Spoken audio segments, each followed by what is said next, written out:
All right. Hello, hello. Welcome to this discussion about healthcare and end of life preparation.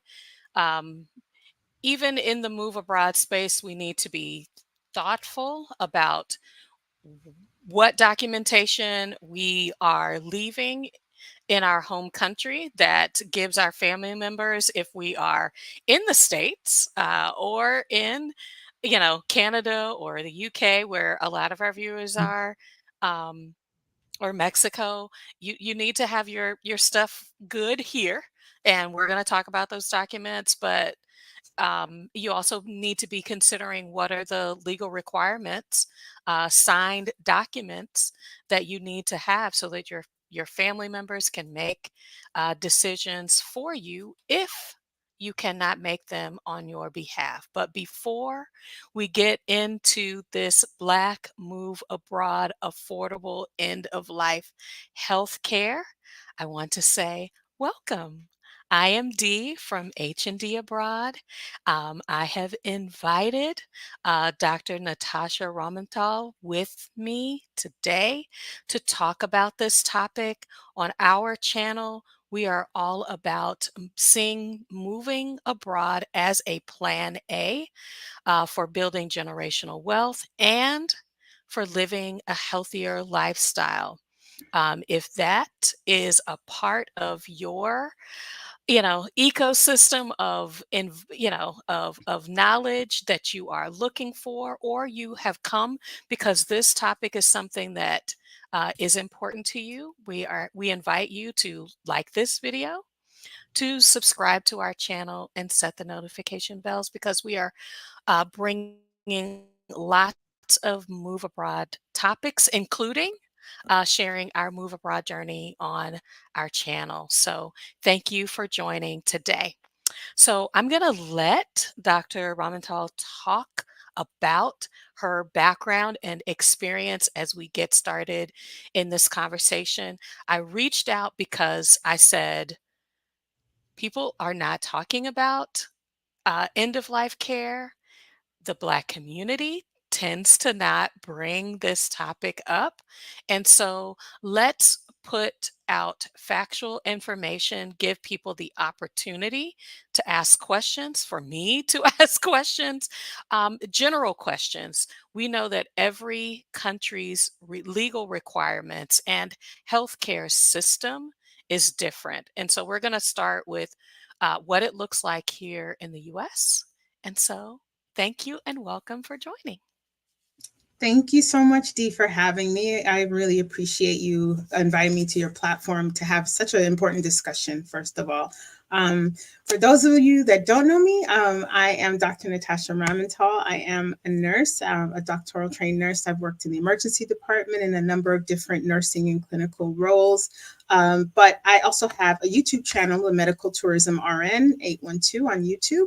And I touch on all topics pertaining to medical tourism. If you're planning on going abroad for any type of healthcare treatment, it could be cosmetic surgery, IVF treatments, fertility, anything that you can think of. I just want to make sure that I provide as much education and information to you all, so that particularly for Black women, because you have a number of conditions that we have the highest rates of, and a lot of times we are leaving the country to go to a place where we're seeking healthcare, where we may not be the majority of the types of patients that they treat. So I want to make sure people go and are able to share some information with other clinicians that maybe they just haven't come across that because they haven't treated enough of us. And that's all of that is so that people have better outcomes and a better experience. So but part of my background in some of the work that I've done is also trained physicians and their staff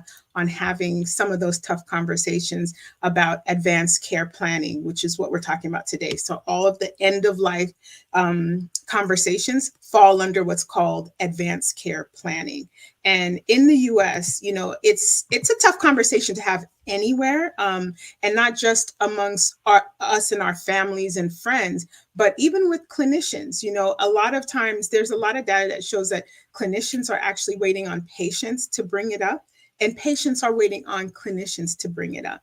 So it's really a tough conversation to have, because people sometimes feel like, well, why are you talking about death with me? Am I going down that road? You don't think I'm going to outlive whatever it may be, a chronic illness or whatever it may be. So just kind of breaking those barriers down to have a conversation, right? It's going to take some time for people to increase their comfort level.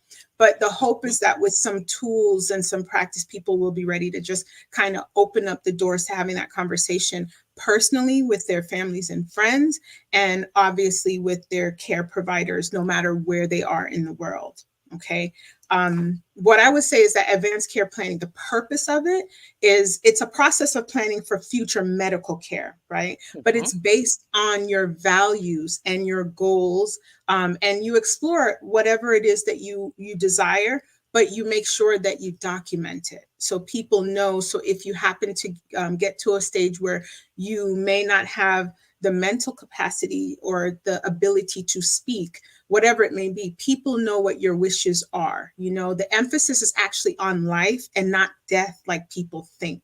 It's Mhm. about quality of life. So that's why it's about, what do you desire? What do you not want? Signing the forms is the product, but it's not the goal, right? The goal begins with increasing the comfort of having those conversations, and then discussing future medical decisions and assigning what's called a proxy, which is someone who can ensure that they step in to make sure they enforce your decisions. They're not going to make decisions for you, they're enforcing what you've already expressed you'd like to have done under whatever circumstances. Okay. So it's a meaningful conversation.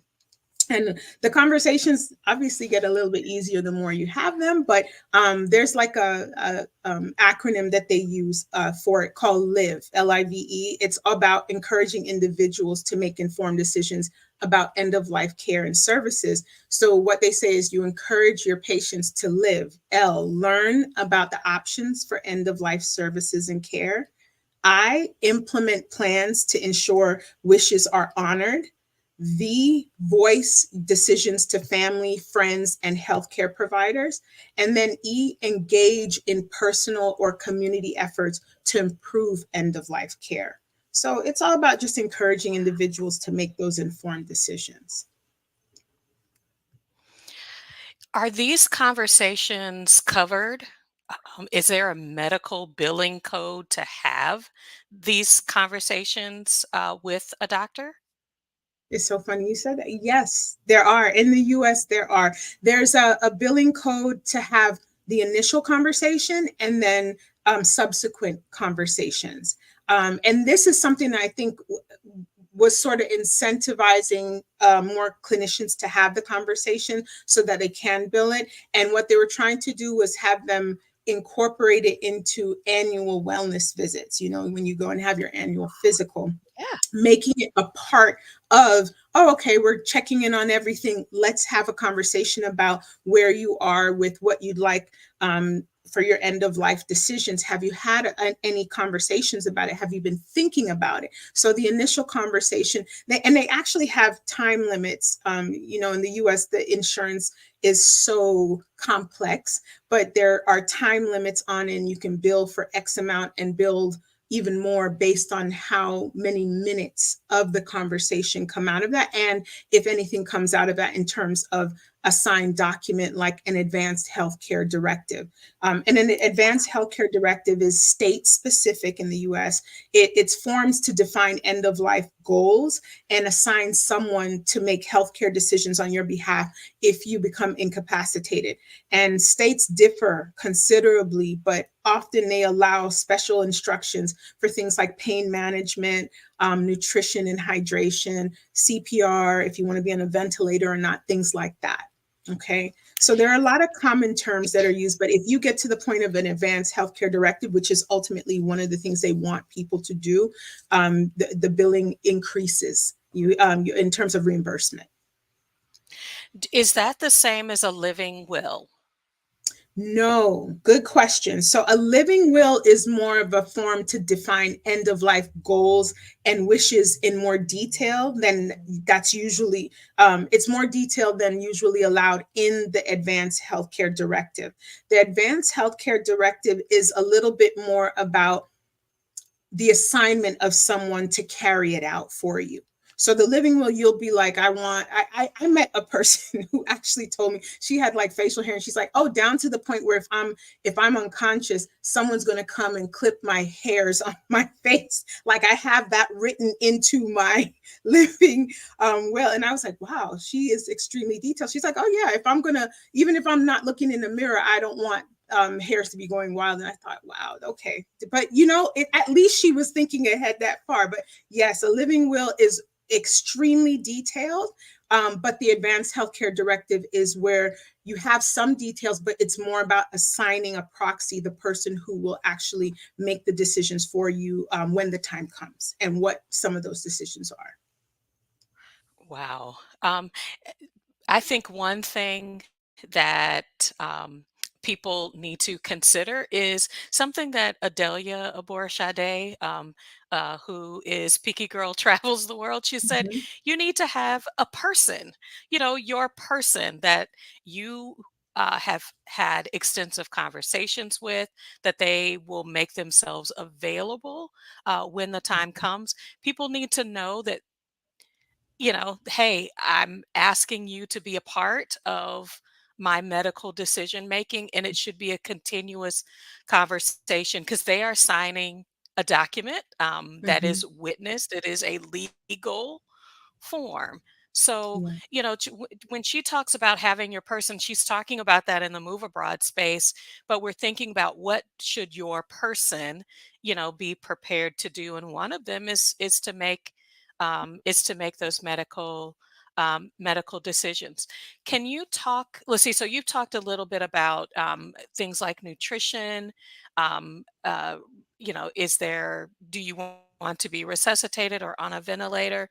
Um, when you are talking, since if I might have to bring this up as a patient, what's Mhm. a good segue?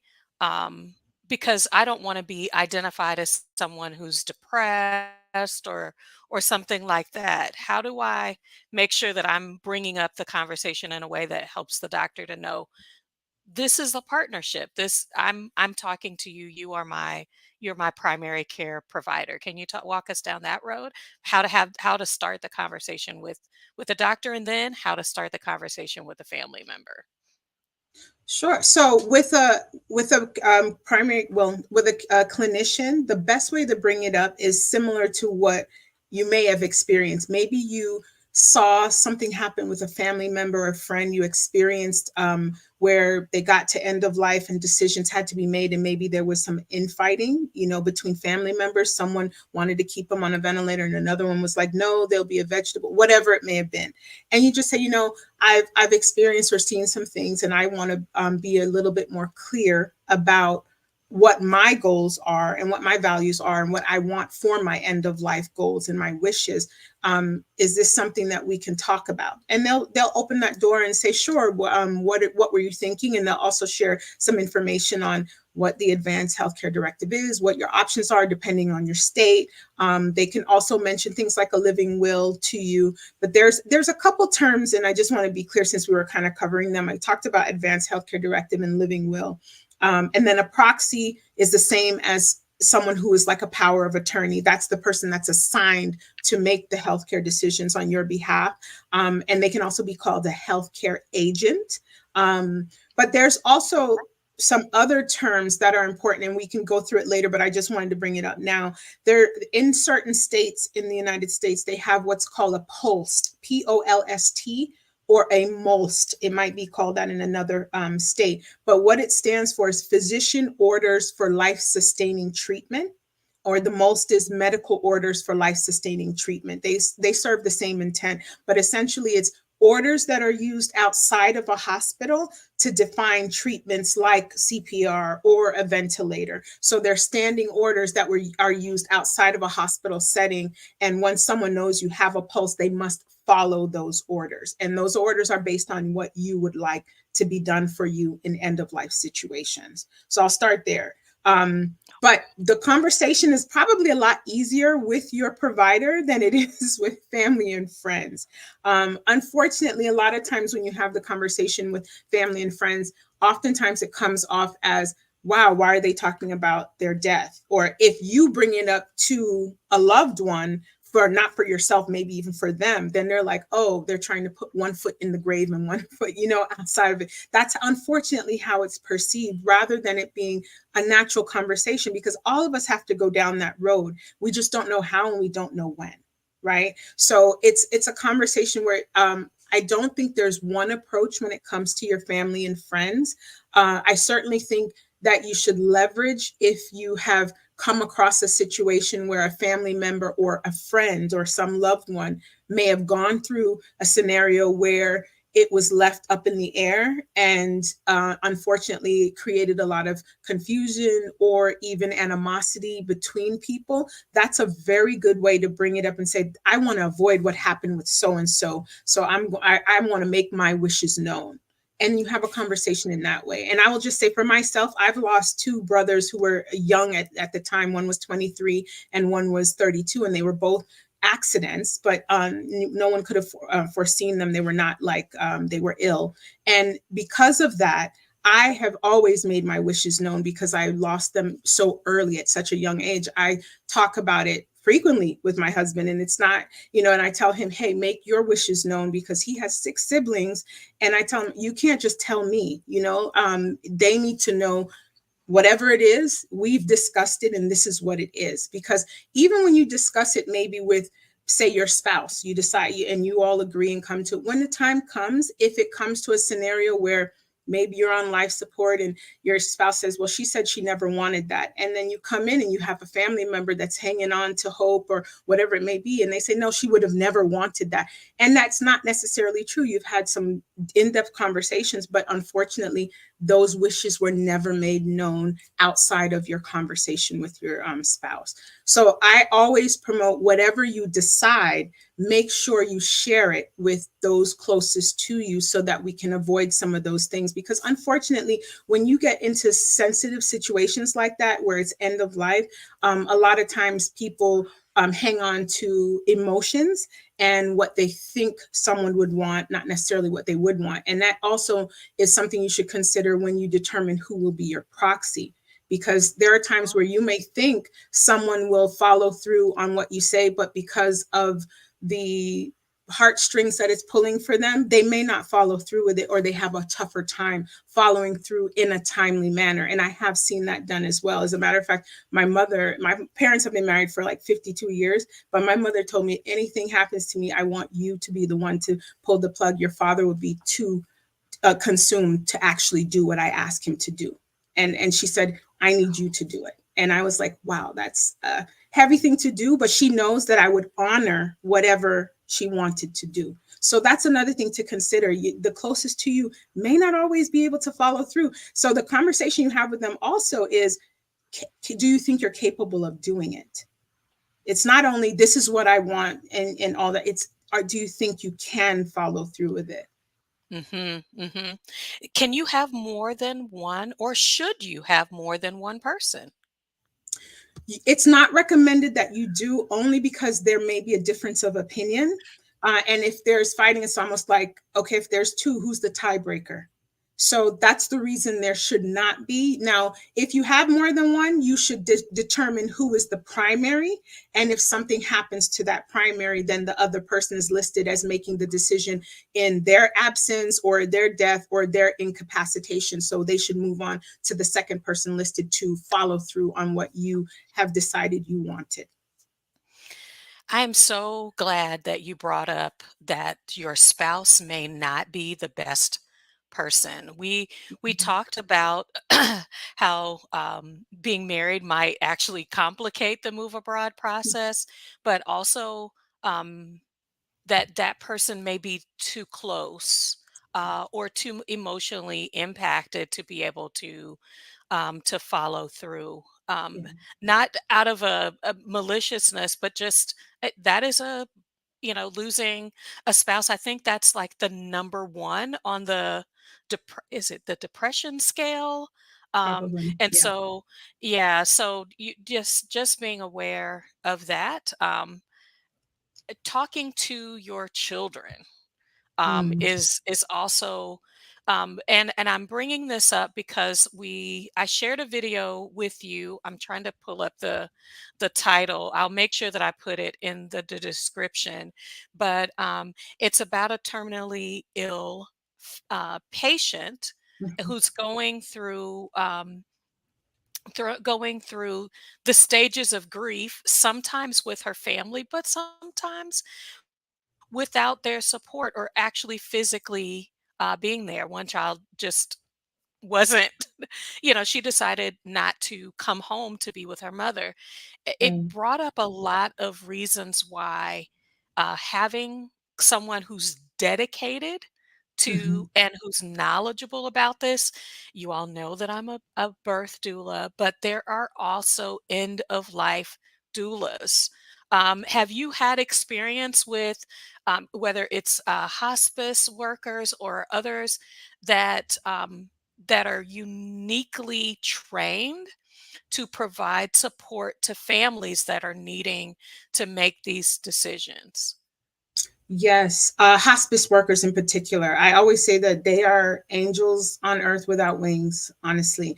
They go through some pretty extensive training to do what they do because at all times their patients go down the same path in terms of resulting in death. Whereas when you're in other specialties, you don't always experience that. You know, that you see someone ill, you help them get better, and sometimes you are around them enough to see them be well, even if it's for some time. So they do go through special training at some point, though. So with hospice, just in the United States context, hospice is only meant to be a 6-month benefit, right? And what's interesting is that 54% of deceased patients receive no hospice care, right? And of those who did receive hospice care, 37% were enrolled in it for less than a week. 17% were in it for 1 to 2 weeks, and only 11% were in hospice for over 4 months.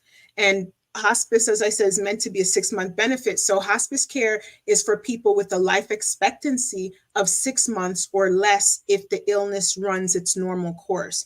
So if you live longer than 6 months, you can still get hospice care as long as the hospice medical director or some other hospice doctor recertifies that you are still terminally ill.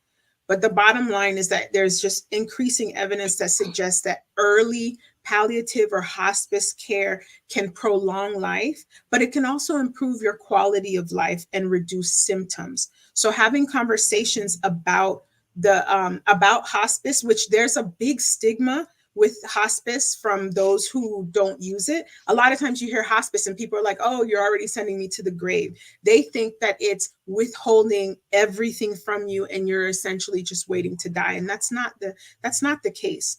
It's about a quality of life, making sure that there's pain management, and also following whatever it is you wish to do. Some people don't wish to be on tubes, and some still wish to have some type of hydration or tube care through food provided through tubes. All of those things are discussed in hospice because they are offered. So a lot of people are just not educated on the vast majority of what hospice has to offer. There, although it's meant to be a 6-month benefit, I have seen people who have been on hospice for years, in hospice in a location and in hospice at home, because you do have the option of being at home or in a facility. So it really is, I think it's a conversation that needs to be had as part of advanced care planning.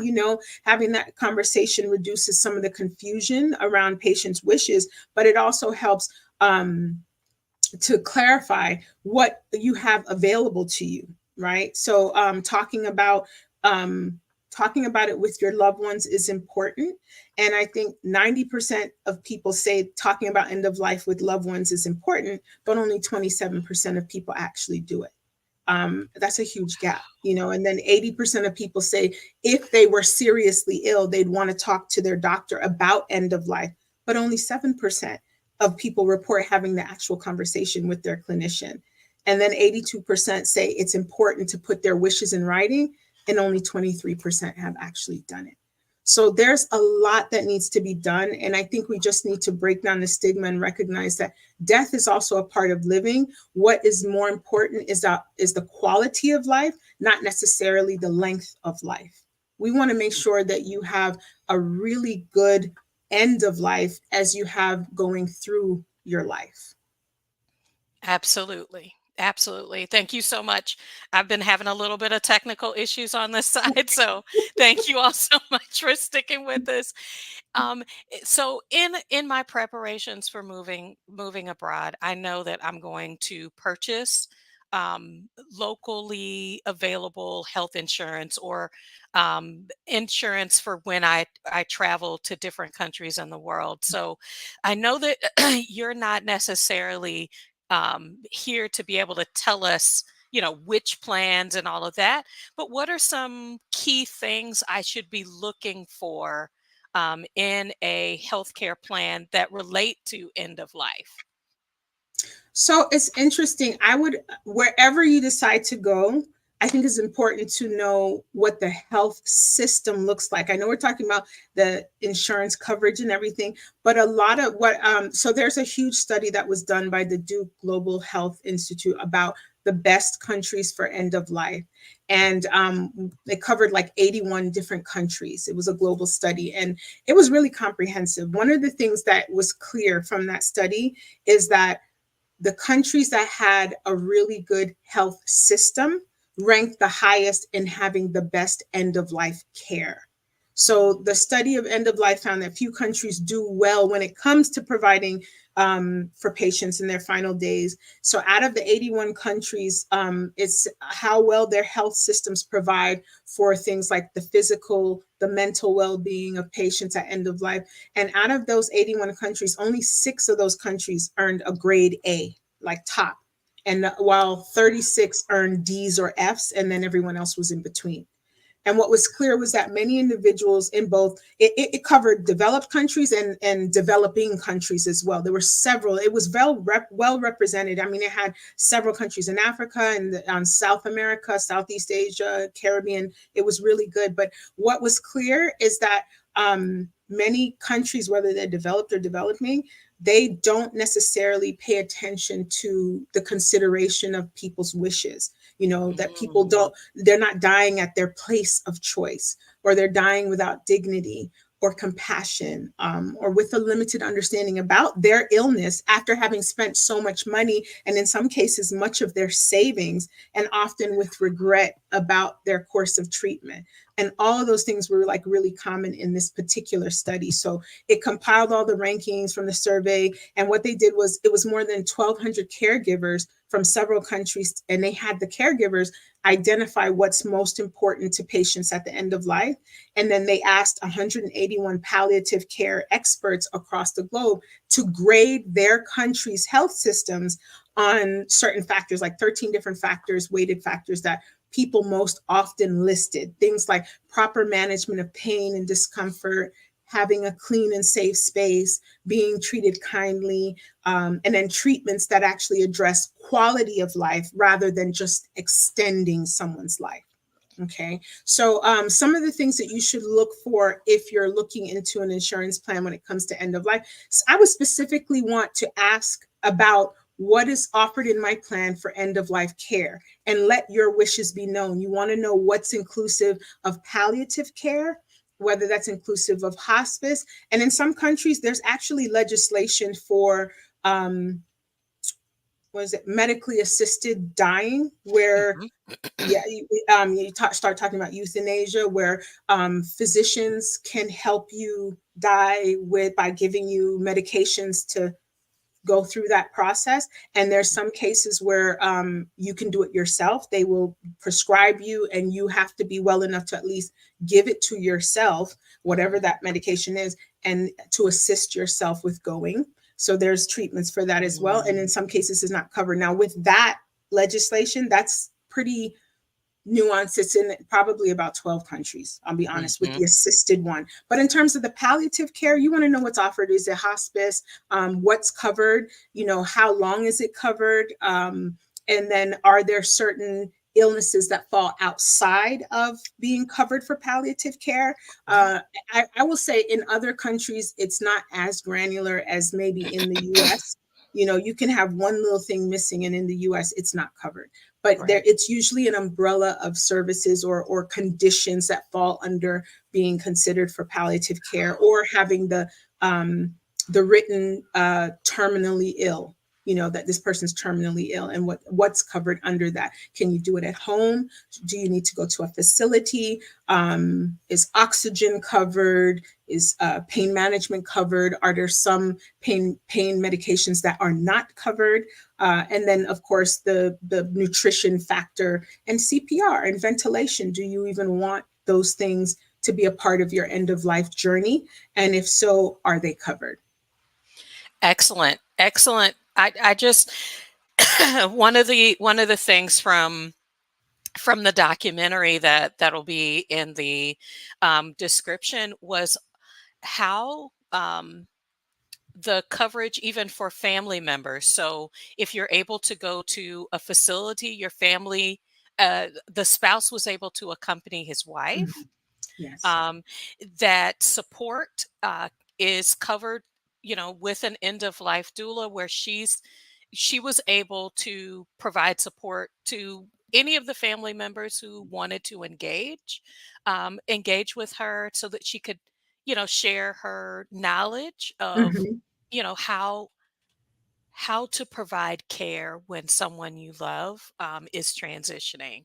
Yeah. And to know that, yes, I have clinical decisions that need to be made for my care, but knowing that someone else will help my family members, I mean, that would provide such a tremendous relief.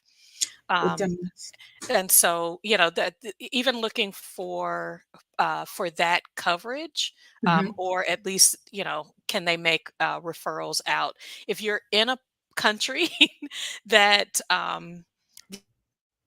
that does not speak English, Mhm. translation services, Right. you know, is that a covered benefit?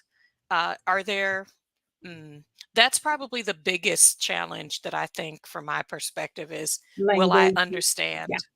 Yeah. Mhm. Will Language, I and then understand it? also language is important also when it comes to some of the documents. So if you decide to do advanced care directives in the country where you plan on living, and drawing up those documents, making sure that you have legal representation to translate those documents in your language, whether it's English or whatever it may be, to ensure that you understand and your family members understand what that is. Obviously, if you did it in the US, it's plain as day, it's in English, they know. But how enforceable is that if you're living in Mexico or some other country? You want to make sure that you know all of those things. And I love that you mentioned from that video having that doula for end of life, for talking with other family members and all those things. What I do know about hospice in the US is that they offer, not in the same realm, but they offer counseling to the family members as they're going through this. And I believe it lasts for up to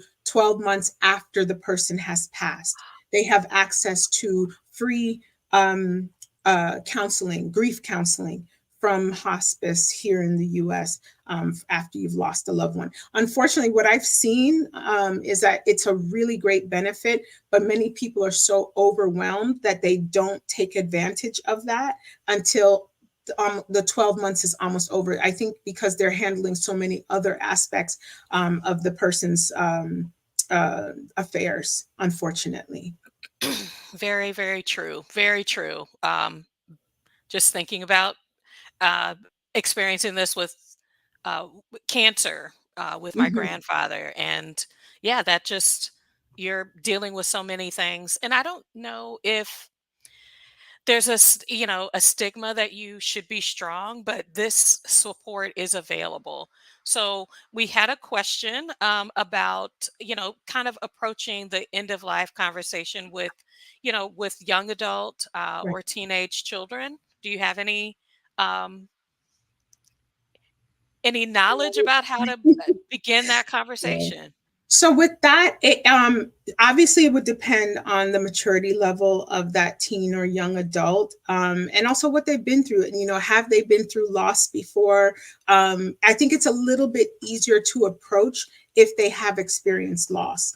And I say that because even though loss is quite difficult, you can use that as leverage to bring up the conversation and say, when so and so passed, a lot of things were sort of left up in the air, and that could have been financially, it could have been with the health decisions, but that's an opportunity to bring it to light and say, I don't want that for us, and say, so I want you to know what I want. It doesn't mean that I'm going to pass now or whatever, but we have to have this conversation. And one of the things that um, it is important to know is that when you have these conversations, you don't just have it one time. You have to Very good. consistently have them over time, because you may change your mind as well about what you want. You can change your mind, or you just need to reinforce that they understand what your wishes are and what they may need to do. Because even going back to having your wishes in writing, once you have it in writing, one of the things that they suggest is that people keep a card. I forget the organization, but there's a little card that you can keep that says, I have an advance directive and it's located, and then you could say my top drawer under whatever. And so what happens is, if you're unable to speak and you go to the hospital, and they're doing things for you, if they go in that drawer, they see it and they know who to call, and they know who is supposed to sign off on things and make the decisions for you. Doesn't mean that that person has to hold the paperwork, as long as they know that they are the one listed.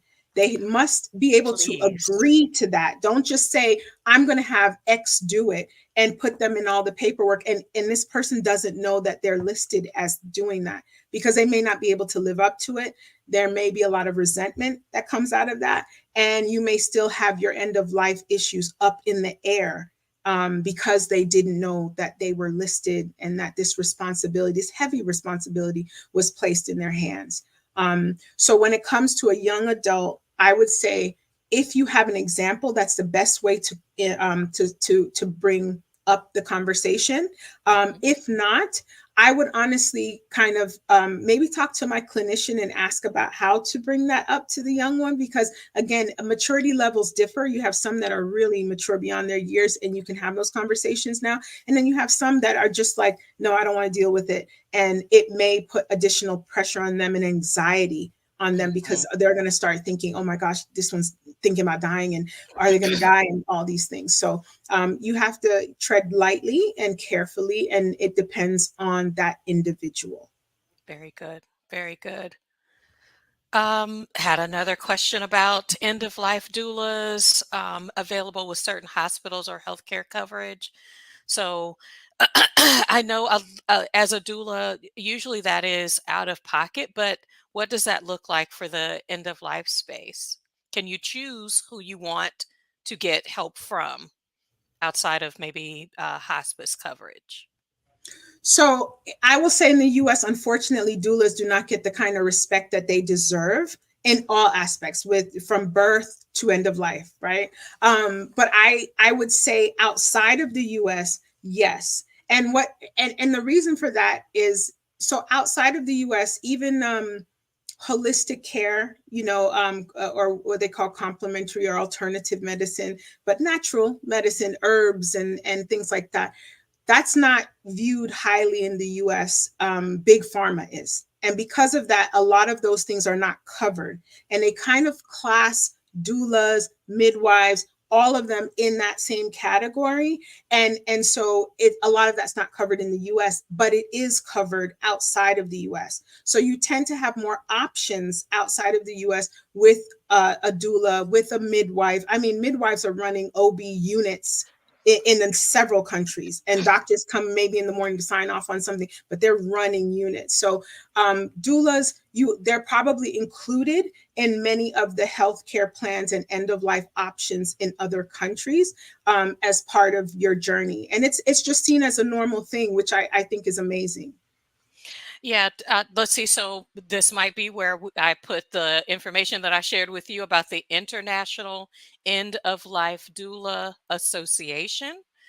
That's where where trained doulas that have received training are listed in association with the country or countries that they serve. So, um, yeah, I'm so excited to see that clinicians can elect to be trained to have end of life conversations, and then doulas who provide, outside of the clinical, educational support, physical support, to not only the person that may be facing either a terminal illness Mhm. or that could be available to a family that's facing grief, that just need help. When you're thinking about this happening outside the US, Yeah.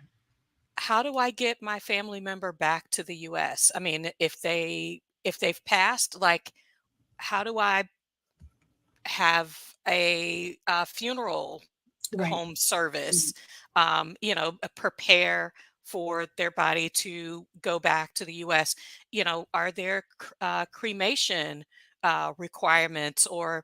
or other things that you don't want to have to figure that out? Right. A doula can is trained to help you on that path, to have those contacts and that information. The airlines that could be of service to you. What documents do you have to have, whether that's for customs or Mhm. other requirements, to make sure that your families can grieve, while taking care of the logistics around how you want things to go for yourself. So I I don't know if there are questions. We've had so many good comments. Let me So at least Sonia. that before we move forward, that last one, the Mhm. doulas are amazing at everything you just said. I'll just add that your health coverage that you choose in the country where you plan on residing has a lot to play in many of those decisions in terms of, are you able to send the body back, cremation, what airlines, how much coverage for the shipment of the body over, and how quickly it can be done. So make sure that you, when you look for health coverage, you may just be thinking about your health. Think about end of life as part of your health journey, and ask about those questions before you sign off on a plan. Because if you know for sure that you are going to have to ship your body back because maybe a majority of your family lives there, whoever is going, you're going to want your body there, make sure that's included in your health plan, please. Yes, I shared um, with you earlier about a young lady her mom unexpectedly passed in Turkey, and the Mhm. first thing she said was, "Please be aware that the U.S. Embassy will not cover the cost of Yeah, uh, transporting your loved one back to the States." yeah, So never. there are a lot of myths that may be out there about how the U.S. Embassy supports when you are abroad, when you're living abroad.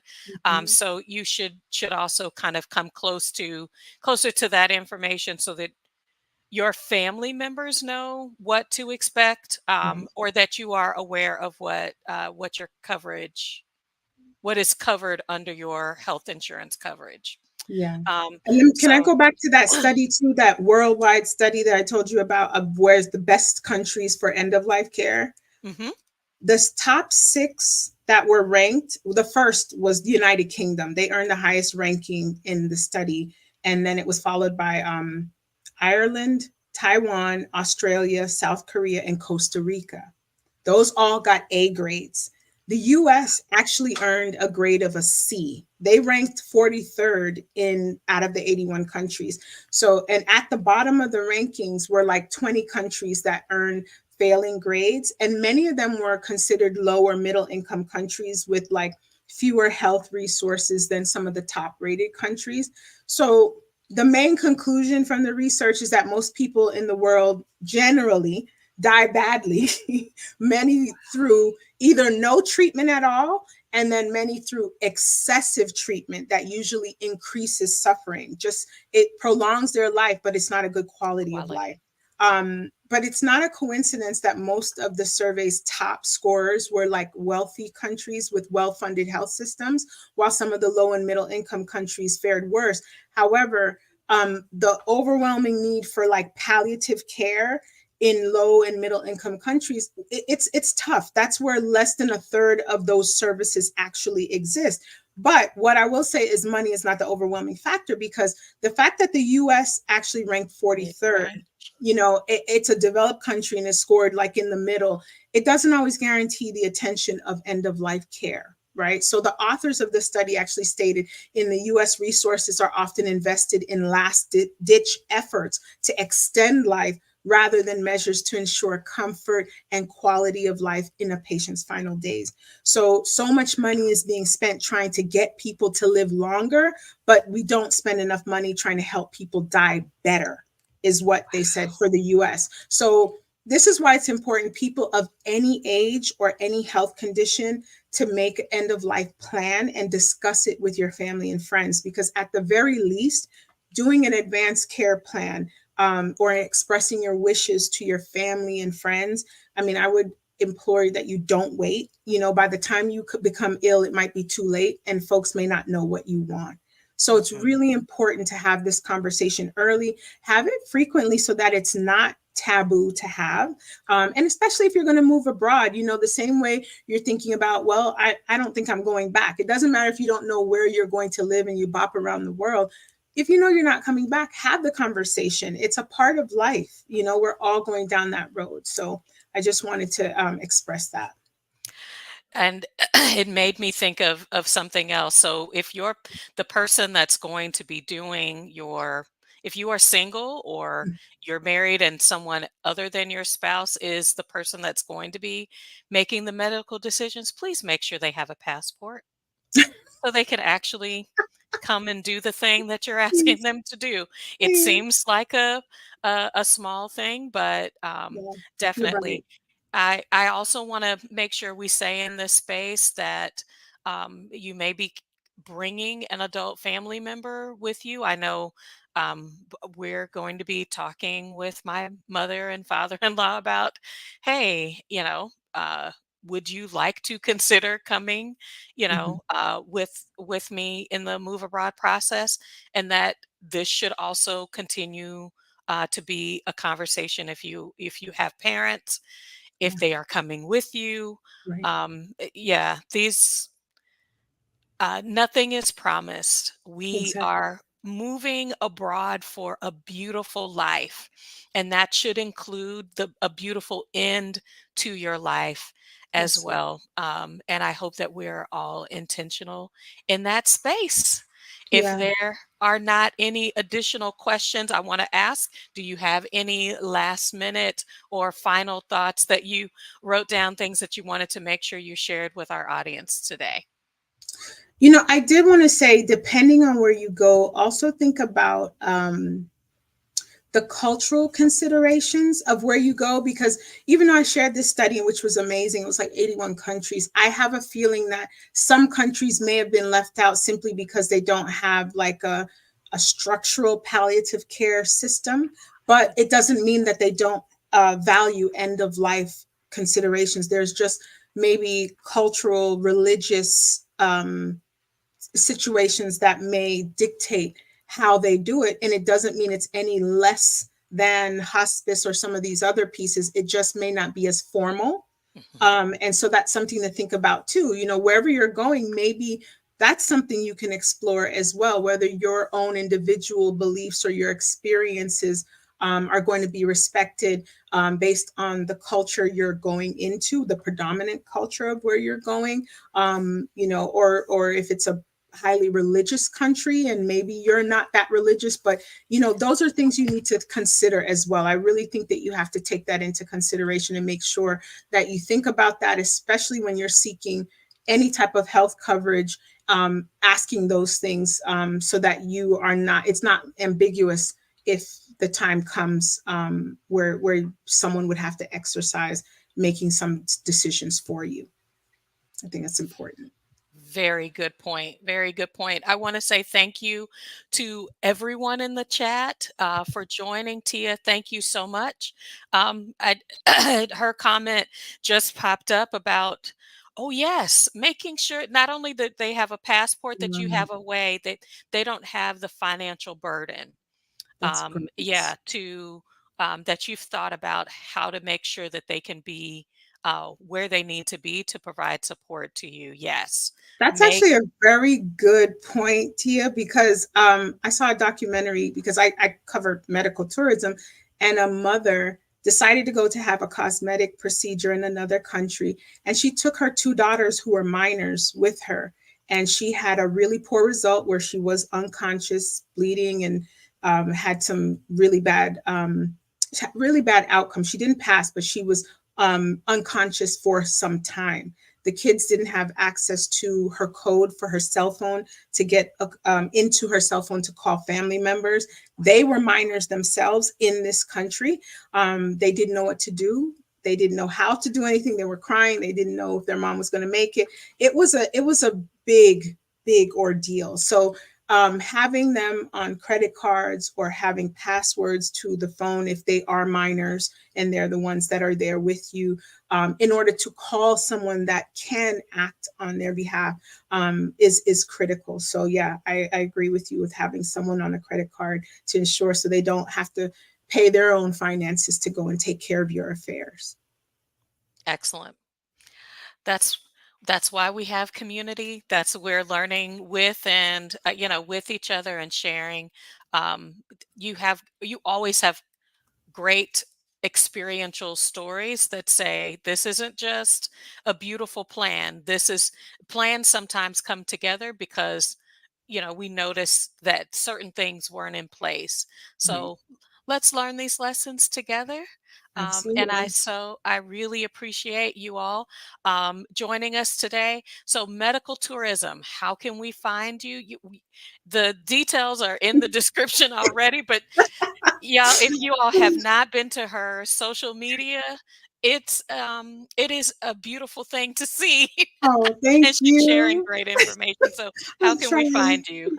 I'm on YouTube as Medical Tourism RN. I'm actually on Instagram as well and Facebook as Medical Tourism RN, but YouTube is where I spend a majority of my time. I put out content there, just educating people on things they need to know. And I also take requests. So if there are areas of interest, whether it's a procedure or a country or a region that you're thinking about, I do tend to take requests for videos and try and put that content out, answering and providing you with as much information. So Medical Tourism RN 812 on YouTube. Okay. And I'm going to actually send you the link to the study that had the Yeah, 81 countries for the best yes. I place to looked at die. That was really good.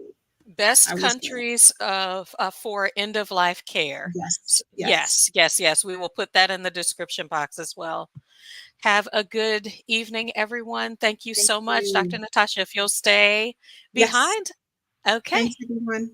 Bye for now, everyone.